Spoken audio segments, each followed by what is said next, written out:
নজর রাখবো পরবর্তী সংবাদে। রানীর বাজারে সাম্প্রতিক ঘটে যাওয়া যে ঘটনা, সাম্প্রদায়িক দুষ্কৃতীদের হামলা এবং এই ঘটনাকে কেন্দ্র করে ক্ষতিগ্রস্ত ও আহত মানুষদের দেখতে আজকে রানীর বাজারে গেলেন কংগ্রেসের প্রতিনিধি দল। যে দলে উপস্থিত ছিলেন কংগ্রেসের সভাপতি আশিস সাহা এবং বিধায়ক সুদীপ রায় বর্মন। রানীর বাজার থেকে কংগ্রেসের কি বক্তব্য উঠে এসেছে আজকে শুনুন। তারা বাচ্চা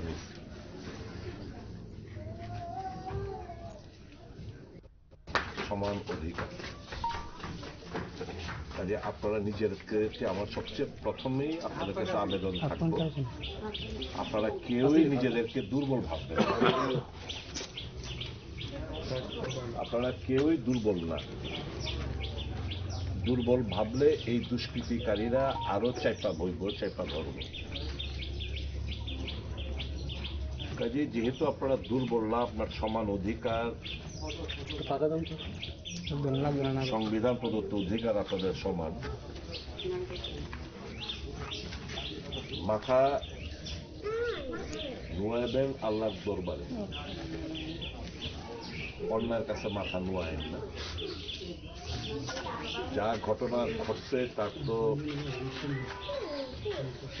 এরা মানুষ ক্যাটাগরিতে পড়ে বলে আমার মনে হয়, মনুষ্যত্বর কোন।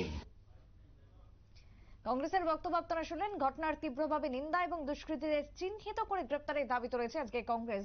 রানীর বাজারে পরিদর্শনের পর ক্ষতিগ্রস্তদের সঙ্গে কথা বলেছেন এবং আশ্বাস দিয়েছেন কংগ্রেস নেতৃত্ব। ছোট্ট বিরতির পর ফিরছি, সঙ্গে থাকুন।